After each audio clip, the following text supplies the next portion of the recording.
السلام عليكم ورحمة الله وبركاته. نحمده ونصلي على رسوله الكريم. أما بعد فقد قال الله تعالى في القرآن العظيم وفي الفرقان المجيد بعد أعوذ بالله من الشيطان الرجيم بفضل بسم الله الرحمن الرحيم. من عمل صالحا فلنفسه ومن أساء فعليها ثم إلى ربكم ترجعون. صدق الله مولانا العظيم. புகழும் புகழ்ச்சியும் ஏன் இறைவனாகிய அல்லாஹ்விற்கே உரித்தாகட்டுமாக. அவனுடைய சலாமும் சமாதானமும் கண்மணி நாயகம் ரசூலுல்லாஹி ஸல்லல்லாஹு அலைஹி வஸல்லம் அன்னவர்களின் மீதும் அன்னவர்களின் அடிச்சுவற்றினை பின்பற்றி வாழ்ந்து மறைந்த உத்தம சத்திய சஹாபாக்கள், தாபிஈன்கள், தபஅ தாபிஈன்கள், நாதாக்கள், ஷுஹதாக்கள், சாலிஹீன்கள் இன்னும் நம் அனைவர் மீதும் என்றென்றும் நின்று நிலவட்டுமாக. ஆமீன். கண்ணியத்திற்குரியவர்களே, அல்லாஹ் சுப்ஹானஹு வ தஆலாவுடைய மகத்தான கிருபையினால் 21ஆம் தராவீஹுடைய தொழுகையை தொழுதுவிட்டு இங்கு அமரக்கூடிய தௌஃபீக்கினை கொடுத்திருக்கின்றான். அல்ஹம்துலில்லாஹ். இன்று ஓதப்பட்ட இறை வசனங்களிலிருந்து அல்லாஹ் சுப்ஹானஹு வ தஆலா நிறைய படிப்பினைகளை அல்லாஹ் நமக்கு சொல்லி காட்டுகிறார். குறிப்பாக இன்று ஓதப்பட்ட சூறாக்களில் ஒரு சூரா சூரத்துல் துஹான் என்ற சூறாவை பற்றி நபி ஸல்லல்லாஹு அலைஹி வஸல்லம் அவர்கள் நிறைய சிறப்புகளை சொல்லி தந்திருக்கிறார்கள். ஒரு தடவை நபி ஸல்லல்லாஹு அலைஹி வஸல்லம் அவர்கள் சொல்லுகிறார்கள், யார் இந்த துஹானுடைய சூறாவை துஹான் சூறாவை வெள்ளிக்கிழமை இரவில் ஓதுவாரோ அவருடைய பாவங்கள் மன்னிக்கப்படும் என்பதாக நபி ஸல்லல்லாஹு அலைஹி வஸல்லம் அவர்கள் சொல்லி காட்டினார்கள். இன்னொரு ஹதீஸும் இவ்வாறு வரும், யார் இந்த துஹானுடைய சூறாவை இரவில் ஓதுவாரோ அவருக்காக வேண்டி 70,000 மலக்குமார்கள் பாவ மன்னிப்பு தேடுகிறார்கள் என்பதாகவும் நபி ஸல்லல்லாஹு அலைஹி வஸல்லம் அவர்கள் சொன்ன ஹதீஸ் இருக்கிறது. இந்த அளவிற்கு சிறப்பு வாய்ந்த ஒரு தகுதி வாய்ந்த ஒரு சூரா என்று ஓதப்பட்டது. இதில் அல்லாஹ் நிறைய படிப்பினை நமக்கு வைத்திருக்கின்றான். இதனை தொடர்ந்து வரக்கூடிய சூறாக்களிலும் அல்லாஹ் சுப்ஹானஹு வ தஆலா நிறைய விஷயங்கள் நம் படிப்பினைக்காக வேண்டி தந்திருக்கின்றான். பொதுவாக அல்லாஹ் ஒரு விஷயத்தை ஒரு தடவைக்கு மேற்பட்ட முறையில் சொல்லுகிறான் என்று சொன்னால், ஒரு தடவைக்கு மேலாக இதை சொல்லுகிறான் என்று சொன்னால் அது மிகவும் கவனிக்க வேண்டும், அடியார்கள் எல்லாம் அதை சிந்திக்க வேண்டும் என்பதற்காக வேண்டிதான் பல தடவை அல்லாஹ் சொல்லி காட்டுகிறான். அப்படி சொல்லி காட்டக்கூடிய விஷயங்களில் ஒன்றுதான் அல்லாஹ் என்ன சொல்கிறான் என்று சொன்னால், நீங்க நல்ல அமல் செய்யுங்கள், உங்களுக்கு நற்கூலி வழங்கப்படும். இந்த வசனத்தை எல்லாம் பல இடங்களில் சொல்லி காட்டுகிறான். இன்று ஓதப்பட்ட இறை வசனங்களில் இருந்தும் அல்லாஹ் சொல்லுகிறான், மன் அமில சாலிஹன் ஃபலினஃப்ஸி வமன் அஸா ஃபஅலைஹா. யார் சாலிஹான அமல் செய்கிறாரோ அவருக்கே அது நன்மையாக ஆகிவிடும். யார் தீமை செய்கிறார்களோ, யார் பாவம் செய்கிறார்களோ அவருக்கே அது தீமையாக மாறிவிடும் என்பதை சொல்லிவிட்டு அல்லாஹ் சொல்லுகிறான், ثم إلى ربكم ترجعون. பிறகு நீங்கள் உங்கள் ரப்பை பார்த்து தான் நீங்கள் மீளக்கூடியவர்களாக இருக்கிறீர்கள். நாம் திரும்போது எல்லாம் அல்லாஹ்வின் பக்கம் தான் என்பதை அல்லாஹ் சொல்லி காட்டுகிறான். நாம் பல பயான்களில், இதற்கு முன்னால் தராவியுடைய பயான்களிலும் நாம் அமல்களை செய்ய வேண்டும், இபாதத்துகள் செய்ய வேண்டும். இபாதத்துகள் செய்தால் அல்லாஹ் அந்தஸ்தை கொடுப்பான். இபாதத்துகள் செய்தால் நமக்கு இந்த உலகத்திலும் நாளை மறுமையில் சிறந்த ஒரு அந்தஸ்தை கொடுப்பான் எல்லாம் நாம் சொல்லி இருந்தோம்.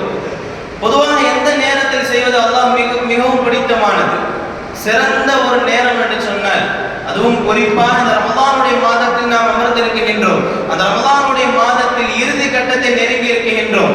இந்த இறுதி 10 நாட்களை பற்றி நாம் தெரியாத ஒன்றும் கிடையாது.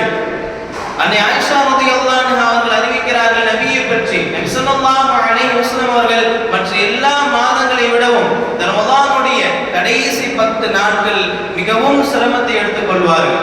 எல்லா மாதங்களில் சிரமத்தை எடுத்துக் கொள்வார்கள், அதை விடவும் இந்த குறிப்பாக இந்த 10 நாட்களில், ரமலானுடைய இறுதி 10 நாட்களில் மிகவும் சிரமம் எடுத்துக் கொள்வார்கள் என்பதாக நபியை பற்றி அன்னை ஆயிஷா ரலியல்லாஹு அன்ஹா அவர்கள் சொல்லி காட்டுகிறார்கள். அந்த அளவிற்கு நபி ஸல்லல்லாஹு அலைஹி வஸல்லம் அவர்கள் இந்த இறுதி 10 நாட்களுக்கு மிகவும் முக்கியத்துவம் தந்திருக்கிறார்கள். எந்த நேரத்தில் அமல் செய்வது சிறந்தது?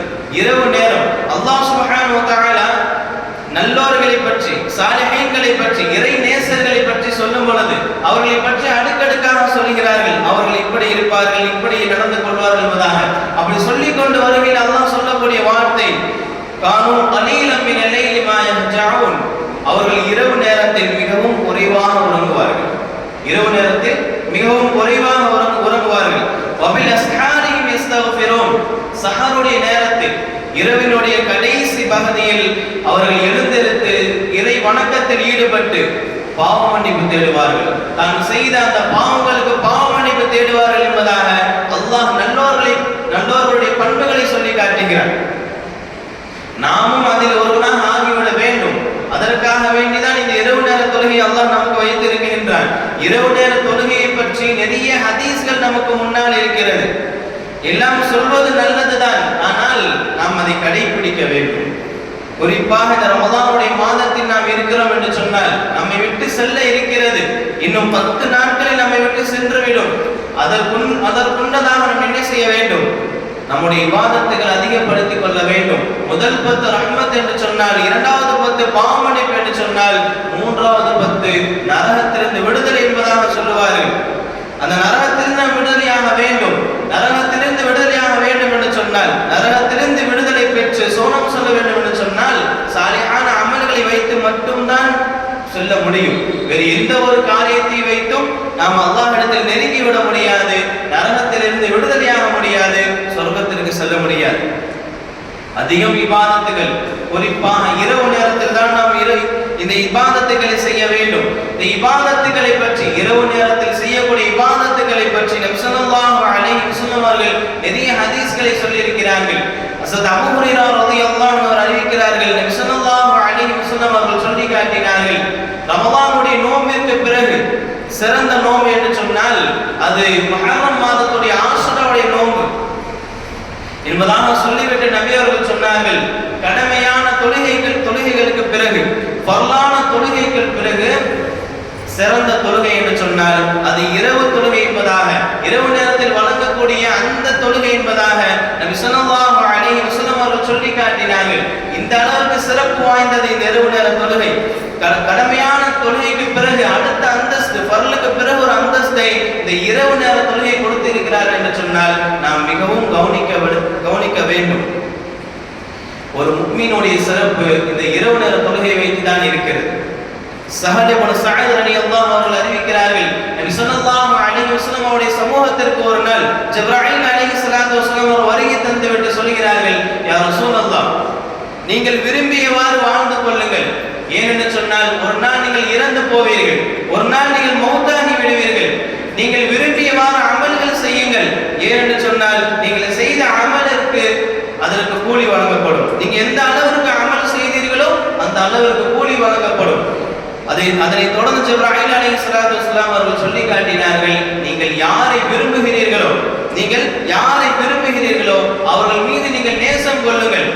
ஏனென்று சொன்னால் ஒரு நாள் நீங்கள் அவர்களை விட்டும் பிரிந்து விடுவீர்கள் என்பதாக ஜிப்ராயில் அலைஹிஸ்ஸலாத்து வஸலாம் அவர்கள் சொல்லிவிட்டு சொன்னார்கள், நபியே நீங்கள் அறிந்து கொள்ளுங்கள், நபியை நீங்கள் அறிந்து கொள்ளுங்கள், ஒரு இறை நம்பிக்கையாளனின் சிறப்பு என்ன தெரியுமா? ஒரு இறை நம்பிக்கையாளனின் சிறப்பு என்னவென்று சொன்னால் அவன் இரவு நேர தொழுவதன் மூலம்தான் கிடைக்கிறது. ஒரு இறை நம்பிக்கையாளன் கண்ணியம் என்ன தெரியுமா? அவன் பிற மக்களிடத்திலிருந்து தேவையற்றவனாக இருக்கும் போதுதான் அந்த கண்ணியம் வழங்கப்படுகிறது என்பதாக ஜிப்ராயில் அலைஹிஸ்ஸலாத்து வஸலாம் அவர்கள் சொல்லி காட்டினார்கள். கண்ணியம் பிற மக்களிடத்தில் நாம் தேவையற்றவனாக இருக்கும் பொழுது, ஒரு இறை நம்பிக்கையாளனாக இருக்கும் பொழுது நாம் என்ன செய்ய வேண்டும்? இரவு நேர தொழுகை தொழுக வேண்டும். அதுதான் மிகப்பெரிய ஒரு சிறப்பு. ஒரு இறை நம்பிக்கையாளனுடைய சிறப்பு அதுதான், ஒரு முஃமினுடைய சிறப்பு அதுதான் என்பதாக ஜிப்ராயில் அலைஹிஸ்ஸலாத்து வஸலாம் அவர்கள் சொல்லி காட்டினார்கள் என்று சொன்னால் நாம் யோசிக்க வேண்டும், இந்த இரவு நேர தொழுகையை நாம் எவ்வளவு வைத்திருக்கின்றோம்? பல பேரும் கடைபிடிக்காத ஒன்று, அதன் பக்கமே செல்லாத ஒன்று இந்த இரவு நேர தொழுகை, இரவு நேர வணக்கம். ஆனால் நம் யாருடைய உம்மத்? முஹம்மது ஸல்லல்லாஹு அலைஹி வஸல்லம் உம்மத். அவர்கள் எந்த அளவுக்கு இருந்திருக்கின்றார்கள்? தன்னுடைய பாதங்கள் வீங்க, தன்னுடைய கால்கள் வீங்க தொழுது கொண்டே இருந்திருக்கிறார்கள். இரவு நேரத்தில் எல்லாம் தொழுகையாளிகளாகத்தான் இருந்திருக்கிறார்கள். அவருடைய உம்மத்தாகிய நாம் எந்த அளவிற்கு இருக்க வேண்டும்? குறிப்பாக இந்த ரமலானுடைய மாதம் நமக்கு வந்திருக்கிறது என்று சொன்னால் இந்த நேரத்தில், இந்த மாதத்தில் நாம் அமல்களால் மட்டும்தான் கழிக்க வேண்டுமே தவிர பாவங்களினாலும் தேவையற்ற செயல்களினால் நாம் கழிக்க கூடாது. 20 நாள் தாண்டி விட்டது. இனி இருக்கக்கூடிய 10 நாளில் நாம் மிகவும் அதன் மீது நாம் ஆர்வம் காட்டுபவர்களாக இருக்க வேண்டும். குறிப்பாக இரவு நேர தொழுகையில் நாம் ஆர்வம் காட்டுபவர்களாக இருக்க வேண்டும். காரணம் என்னவென்று சொன்னால் நபி ஸல்லல்லாஹு அலைஹி வஸல்லம் அவர்கள் இந்த இரவு நேர தொழுகை பற்றி பல இடங்களில் சொல்லி காட்டுகிறார்கள். ஒரு தடவை நபி ஸல்லல்லாஹு அலைஹி வஸல்லம் அவர்கள் சொன்னார்கள், இரவு நேரத்தில் நின்று தொழுவதை நீங்கள் கடைபிடித்து வாருங்கள். ஏனென்று சொன்னால் உங்களுக்கு முன்னால் வாழ்ந்த நல்லோர்கள் பலருடைய சிறந்த நடைமுறையாகும் என்பதாக நபி அவர்கள் சொல்லிவிட்டு இதன் மூலம் 3 சுபசோபனத்தை நபி அவர்கள் சொல்லுகிறார்கள். நபி ஸல்லல்லாஹு அலைஹி வஸல்லம் அவர்கள் சொல்லி காட்டினார்கள், முதல் சுபசோபனம் என்னவென்று சொன்னால் அல்லாஹ்வுடைய நெருக்கம் கிடைக்கும். இரண்டாவது சுபசோபனம் என்னவென்று சொன்னால் பாவங்களுக்கு பரிகாரம் பெற்று தரும். மூன்றாவது சுபசோபனம் என்னவென்று சொன்னால் தீய செயல்களிலிருந்து பாவமான செயல்களிலிருந்து பாதுகாப்பு பெற்றுத்தரும் என்பதாக நபி ஸல்லல்லாஹு அலைஹி வஸல்லம் அவர்கள் சொல்லி காட்டினார்கள் என்று சொன்னால் நாம் யோசிக்க வேண்டும். இந்த உலகத்தில் மிகவும் முக்கியமானது அல்லாஹ்வுடைய நெருக்கம். இந்த உலகத்தில் மிகவும் முக்கியமானது நம் பாவத்திலிருந்து பாதுகாத்துக் கொள்வது. இந்த உலகத்தில் மிகவும் முக்கியமானது நம்முடைய தீய செயல்கள் எல்லாம் மன்னிக்கப்பட வேண்டும். நாம் செய்கின்ற அந்த பாவங்கள் எல்லாம் மன்னிக்கப்பட வேண்டும். இதுவெல்லாம் இந்த உலகத்தில் முக்கியமானது. இதையெல்லாம் நமக்கு நடைபெறுகிறது என்று சொன்னால் அது ஒரே ஒரு காரணம் தான், இரவு நேரத்தில் நின்று தொழுவது. இந்த உலகத்தில் மட்டுமா இந்த சிறப்பு? இந்த உலகத்தில் மட்டுமா இந்த சிறப்பு என்று சொன்னால் நாளை மறுமையில் நிறைய சிறப்பை பற்றி, இந்த இரவு நேரத்தில் தொழுவதை பற்றி நபி ஸல்லல்லாஹு அலைஹி வஸல்லம் அவர்கள் நிறைய சிறப்புகளை சொல்லி தந்திருக்கிறார்கள். இந்த உலகத்தை விட்டு நாம் பிரியும் பொழுது நிம்மதியான முறையில் சுவனம் செல்வோம். யார் இரவில் நின்று தொழுவாரோ, இரவு நேரத்தில் நின்று வணங்குவாரோ, வணக்க வழிபாடுகளில் இரவை கழிப்பாரோ, அவர் இந்த உலகத்தை விட்டு நாளை மறுமையில் செல்லும் பொழுது நிம்மதியான முறையில் சுவனத்தை செல்வதாக நபி அவர்கள் சொல்லி காட்டினார்கள். அப்துல்லா இப்னு ஸலாம் ரலியல்லாஹு அன்ஹு ஒரு சம்பவத்தை சொல்கிறார்கள். நபி ஸல்லல்லாஹு அலைஹி வஸல்லம் அவர்கள் ஹிஜ்ரத் செய்துவிட்டு மதீனாவிற்கு வருகிறார்கள். ஹிஜ்ரத் செய்து மதீனாவிற்கு வருகை தருகிறார்கள். நபி அவர்களை பார்ப்பதற்கு மக்கள் எல்லாம் ஒன்று திரண்டு செல்கிறார்கள் நபி அவர்களை காண்பதற்கு. இதை அறிவிக்கக்கூடிய அப்துல்லா இப்னு ஸலாம் அவர்கள் சொல்லி காட்டினார்கள், அந்த மக்களில் நான் ஒருவனாக இருந்தேன். நான் அப்போதுதான் நபி ஸல்லல்லாஹு அலைஹி வஸல்லம் அவர்களை முதலில் நான் கண்ணுற்றேன். முதலாக அப்போதுதான் நான் பார்த்தேன். அவருடைய முகம் ஒளியால் இலங்கியது. நான் அறிந்து கொண்டேன், விளங்கிக் கொண்டேன், பொய்யர்களுடைய முகம் ஒருபோதும் ஒளியால் இலங்காது. இவர் உண்மையான நபி, இவர் பொய்யர் இல்லை என்பதை நான் உணர்ந்து கொண்டேன் என்பதாக சொல்லிவிட்டு மக்களோடு அவர்கள் இருக்கிறார்கள். நபி ஸல்லல்லாஹு அலைஹி வஸல்லம் அவர்கள் அந்த ஒன்று திரண்ட அந்த மக்களை பார்த்து முதலில் சொன்ன வார்த்தை என்ன தெரியுமா? மக்களே, நீங்கள் என்ன செய்யுங்கள்? அல்லாஹ்வின் சாந்தியை பெற்று தரக்கூடிய ஸலாத்தை பரப்புங்கள், பசித்தவர்களுக்கு உணவளியுங்கள் என்பதாக சொல்லிவிட்டு மூன்றாவதாக நபி அவர்கள் சொன்னார்கள், மக்கள் எல்லாம் உறங்கக்கூடிய நேரத்தில், அந்த இரவு நேரத்தில் நீங்க நின்று உம்மை படைத்த ரப்பை நீங்கள் வணங்குங்கள், படைத்த இறைவனை நீங்கள் வணங்குங்கள். அப்படி நீங்கள் செய்தால் நிம்மதியோடு சுவனம் நுழைவீர்கள் என்பதாக நபி ஸல்லல்லாஹு அலைஹி வஸல்லம் அவர்கள் மக்களை பார்த்து சொன்னார்கள். 3 விஷயம் நாம் யோசிக்க வேண்டும். ஸலாத்தை பரப்ப வேண்டும், அதிகமான முறையில் சலாம்களை நாம் சொல்ல வேண்டும். அதனைத் தொடர்ந்து இரண்டாவது பசித்தவர்களுக்கு நாம் உணவு கொடுக்க வேண்டும். மூன்றாவது இரவு நேரத்தில் நின்று வணங்க வேண்டும். இந்த 3 விஷயங்களை நாம் செய்தோம் என்று சொன்னால் இந்த உலகத்தை விட்டு நாளை மறுமை நாம் செல்லும் பொழுது நிம்மதியான முறையில் ராஹத் பெற்ற நிலையில் நாம் சுவனம் செல்வோம் என்பதைத்தான் நபி ஸல்லல்லாஹு அலைஹி வஸல்லம் அவர்கள் சொல்லி காட்டினார்கள்.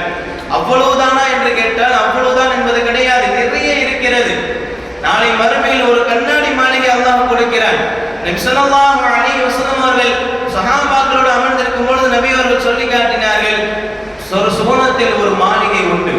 அதனுடைய சிறப்பம்சம் என்னவென்று சொன்னால், உள்ளிருந்து நாம் பார்த்தோம் என்று சொன்னால் வெளியே நடப்பவை அனைத்தும் நமக்கு தெரியும். வெளியிலிருந்து நாம் பார்த்தோம் என்று சொன்னால் உள்ளே நடப்பவை அனைத்தையும் நமக்கு தெரியும். கண்ணாடி மாளிகை என்பதாக சொல்கிறார்கள். இதனை சொல்லும் பொழுது சஹாபாக்கள் கேட்கிறார்கள், யா ரசூலல்லாஹ், இந்த அளவுக்கு சிறப்பு வாய்ந்த இந்த மாளிகையை அல்லாஹ் யாருக்கு வழங்குவான், யாருக்கு அல்லாஹ் கொடுப்பான் என்பதாக நபியை பார்த்து சஹாபாக்கள் கேட்கும் பொழுது நபி ஸல்லல்லாஹு அலைஹி வஸல்லம் அவர்கள் 3 விஷயத்தை சொல்கிறார்கள்.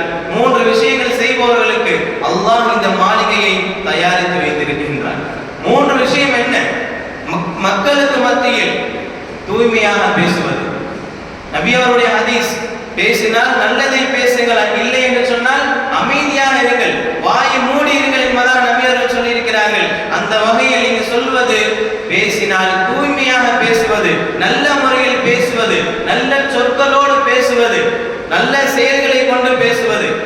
இரண்டாவதாக சொன்னார்கள் பசித்தவர்களுக்கு உணவளிப்பது. மூன்றாவதாக சொன்னார்கள் இரவு நேரத்தில் மக்கள் எல்லாம் உறங்கியதற்கு பிறகு எழுந்து நின்று தன்னுடைய ரப்பை வணங்கக்கூடிய அந்த மனிதன். இந்த மூன்று செயல்களை செய்யும் பொழுது அல்லாஹ் அந்த மாளிகை கொடுக்கிறான் என்பதாக நபி ஸல்லல்லாஹு அலைஹி வஸல்லம் அவர்கள் சொல்லி காட்டினார்கள் என்று சொன்னால் நாம் யோசிக்க வேண்டும். ஒவ்வொரு விஷயத்திலும் நபி அவருடைய முன்மாதிரி நமக்கு இருக்கிறது. நாம் நல்ல முறையில் பேசி நமக்கு கண் முன்னால் ஒரு பசியாக இருக்கிறார் என்ற நிலையில் நாம் அவருக்கு உணவு கொடுத்து இரவு நேரத்தில் நின்று வணங்கினோம் என்று சொன்னால், படைத்த ரப்பை நாம் நின்று வணங்க பாவ மன்னிப்பு தேடினோம் என்று சொன்னால் அல்லாஹ் நமக்கு இந்த மாளிகையை கொடுக்கிறார். அது எப்படிப்பட்ட ஒரு மாளிகை? கண்ணாடி மாளிகையை கொடுக்கிறான் என்பதாக நபி ஸல்லல்லாஹு அலைஹி வஸல்லம் அவர்கள் சொல்லி காட்டினார்கள். நாம் செய்கின்ற அமல், நான் தொழுகிறேன், இபாதத் செய்கிறேன், தான தர்மங்களை மேற்கொள்கிறேன், ஸகாத்தை கொடுக்கிறேன், அதுவெல்லாம் அல்லாஹ் எனக்கு மகிழ்ச்சி கொடுப்பானா? அல்லாஹ் நம்மை பார்த்து மகிழ்வானா என்பது நமக்கு தெரியுமா என்று கேட்டால் தெரியாது. நான் ஒரு நல்ல செயலை செய்கிறேன், அதனை கொண்டு அல்லாஹ் என் மீது மகிழ்ச்சி அடைகிறார் என்று யாரும் சொல்லிவிட முடியாது. நம்முடைய அமல்கள் அந்த அளவிற்கு இருக்கிறது. நாம் செய்கின்ற அமல், ஒரு 2 ரக்காயத் நான் தொழுகிறேன், அந்த தொழுதலின் காரணமாக அல்லாஹ் இந்த செயலை கண்டு என் மீது அல்லாஹ் மகிழ்ச்சி அடைகிறான் என்று யாரும் சொல்லிவிட முடியாது. ஆனால் இந்த இரவு நேரத்தில் நின்று வணங்கினால் அல்லாஹ் மகிழ்ச்சி அடைகிறான். இரவு நேரத்தில் நின்று வணங்கினால் அல்லாஹ் மகிழ்ச்சி அடைகிறான். அப்துல்லாஹ் இப்னு மஸ்ஊத் ரலியல்லாஹு அவர்கள் சொல்கிறார்கள், நபி ஸல்லல்லாஹு அலைஹி வஸல்லம் அவர்கள் சொன்னதாக நபி அவர்கள் சொன்னார்கள், அல்லாஹ் சுப்ஹானஹு வ தஆலா 2 மனிதர்களுடைய செயல்களை பார்த்து அல்லாஹ் மகிழ்ச்சி அடைகிறான். 2 மனிதர்களுடைய செயல்களை பார்த்து அல்லாஹ் மகிழ்ச்சி அடைகிறான். முதலாவது மனிதன் யார் என்று சொன்னால், வீட்டில் இருக்கும் பொழுது மக்கள் எல்லாம் உறங்கிவிட்டார்கள், குடும்பத்தினர் எல்லாம் உறங்கிவிட்டார்கள், அதன் பிறகு இரவு நேரத்தில் நின்று வணங்கக்கூடிய அந்த மனிதன், தூக்கத்திலிருந்து எழுந்து நின்று வணங்கக்கூடிய அந்த மனிதனை பார்த்து அல்லாஹ் மகிழ்ச்சி அடைகிறான். இரண்டாவதாக, போர்க்களத்தில் பலமான அந்த எதிரிகள் எல்லாம் தாக்கும் பொழுது தன்னோடு வந்தவர்கள் எல்லாம் புறமுதுகிட்டு ஓடிவிட்டார்கள். இந்த நிலையிலும் தானும் ஓடிவிடாமல் அஞ்சா நெஞ்சத்தோடு நின்று போராடி ஷஹீதான மனிதர். இந்த 2 மனிதர்களை பார்த்து அல்லாஹ் சுப்ஹானஹு வ தஆலா மகிழ்ச்சி அடைகிறான். இதில் நாம் அறிந்து கொள்ள வேண்டிய விஷயம் என்னவென்று சொன்னால், இரவு நேரத்தில் நின்று வணங்கினோம் என்று சொன்னால் சுபசோபனம் இருக்கிறது மட்டுமல்லாமல் இந்த உலகத்திலே அல்லாஹ் நம்மை பார்த்து மகிழ்ச்சி அடைகிறான். அப்படி இருக்கக்கூடிய இந்த இரவு நேர தொழுகையை நாம் சரியான முறையில், சீரான முறையில் நாம் எடுத்துக்கொள்ள வேண்டும். சுலைமான் அலைஹிஸ்ஸலாத்து வஸ்ஸலாம் அவருடைய தாயார் சுலைமான் அலைஹிஸ்ஸலாத்து வஸ்ஸலாம் அவர்கள் உபதேசம் செய்கிறார்கள், என்னுடைய அருமை மகனே, இரவில் அதிகம் நேரம் நீ உறங்காதே. நீ இறை வழிபாட்டில் உறங்காமல், இறை வழிபாட்டில் நீ கழிக்காமல் நீ உறங்குவது நாளை மறுமையில் அனைவருக்கும் முன்பாக உன்னை வறியவனாக, கை செய்தப்படக்கூடியவனாக ஆக்கிவிடும் என்பதாக சுலைமான் அலைஹிஸ்ஸலாத்து வஸ்ஸலாம் அவர்களை பார்த்து அவருடைய தாயார் சொன்னதாக நபி ஸல்லல்லாஹு அலைஹி வஸல்லம் அவர்கள் சொல்லி காட்டினார்கள். இரவு நேரத்தில் நாம் சிறிது நேரமாவது தொழுக வேண்டும். அப்படி தொழுதோம் என்று சொன்னால் நாளை மறுமையில் எல்லோருக்கும் மத்தியில் நல்ல முறையில் இருப்போம், அந்தஸ்து உயர்ந்தவர்களாக நாம் இருப்போம், எல்லோரும் மக்களுக்கும் மத்தியில் நாம் ஒளியால் இணங்கிக் கொண்டே இருப்போம்.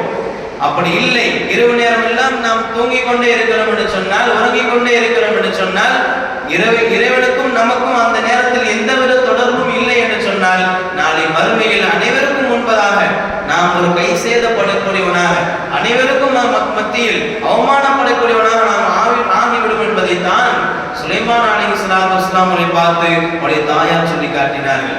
சஹாபாக்கள் அந்த அளவிற்கு இரவு நேர தொழுகை மீது கவனம் செலுத்தினார்கள். உமர் ரலியல்லாஹு அவர்கள் சொல்லிக் கொண்டே இருப்பார்களாம், 3 காரியம் மாத்திரம் இல்லை என்று சொன்னால், 3 விஷயம் மட்டும் இல்லை என்று சொன்னால் நான் இந்த உலகத்தில் வாழ்வதற்கு விரும்பி இருக்கவே மாட்டேன். 3 விஷயம் இருந்தால்தான் இந்த உலகத்தில் நான் வாழ விரும்பி இருப்பேன், ஆசைப்பட்டு இருப்பேன் என்பதாக உமர் ரலியல்லாஹு சொல்லிவிட்டு அந்த 3 காரியத்தை சொல்கிறார்கள். முதலாவது என்னவென்று சொன்னால், அல்லாஹ்வுடைய பாதையில் போர் செய்வது. முதலாவது அல்லாஹ்வுடைய பாதையில் போர் செய்வது. இரண்டாவது இரவு நேரத்தில் வணக்க வழிபாட்டில் கழிப்பது. மூன்றாவதாக சொன்னார்கள், நல்லோர்களுடைய சபையில் நல்லோர்களுடைய சபையில் அமர்ந்திருப்பதால் கிடைக்கக்கூடிய வாழ்வியல் மாற்றம், நல்லோருடைய சபையில் அமர்ந்திருக்கக்கூடிய நேரத்தில் வாழ்வியல் மாற்றம், அந்த தாக்கம், இதனை வைத்துதான் இந்த மூன்று விஷயங்கள் இல்லை என்று சொன்னால் நான் இந்த உலகத்தில் வாழ விரும்பி இருக்க மாட்டேன் என்பதாக உமர் ரலியல்லாஹு அன்ஹு சொல்லி காட்டினார்கள் என்று சொன்னால் நாம் யோசிக்க வேண்டும். இரவு நேர தொழுகை, இரவு நேரத்தில் நாம் வணங்கக்கூடிய இந்த வணக்க வழிபாடுகள் எல்லாம் அல்லாஹ்விடத்தில் மிகவும் பெருமைக்குரியது, மிகவும் சிறப்புக்குரியது. ஏன் என்று சொன்னால் நாம் பகலில் செய்தோம் என்று சொன்னால் ஏதோ மக்கள் பார்ப்பதற்காக வேண்டி இருக்கும். ஆனால் இரவில் யாரும் பார்க்க மாட்டார்கள். யாரும் பார்க்காத, யாரும் பார்த்திராத அந்த நேரத்தில் நான் அல்லாஹ்வை வணங்கும் பொழுது, தனிமையில் இருக்கக்கூடிய நேரத்தில் நாம் அல்லாஹ்வை வணங்கும் பொழுது அல்லாஹ் நம் மீது ஒரு தனித்த ஒரு கவனம் செலுத்துகிறார். அந்த வகையில் நாம் என்ன செய்ய வேண்டும்? இரவு நேர தொழுகையில் நாம் மிகவும் முக்கியத்துவமான ஆக்கிக் கொள்ள வேண்டும். அல்லாஹ் ரஹ்மான் தௌஃபீக் செய்வானாக. இரவு நேர தொழுகை கொண்டு அல்லாஹ் நாளை மறுமையில் சிறந்த ஒரு அந்தஸ்தை நம் அனைவருக்கும் தந்தர் புரிவானாக. வாஹிரு தஅவானா அல்ஹம்துலில்லாஹி ரப்பில் ஆலமீன். அஸ்ஸலாமு அலைக்கும் வரஹ்மத்துல்லாஹி வபரகாத்துஹு. سبحانك اللهم وبحمدك أشهد أن لا إله إلا أنت أستغفرك وأتوب إليه. آمين. سبحان ربك رب العزة عما يصفون وسلام على المرسلين والحمد لله رب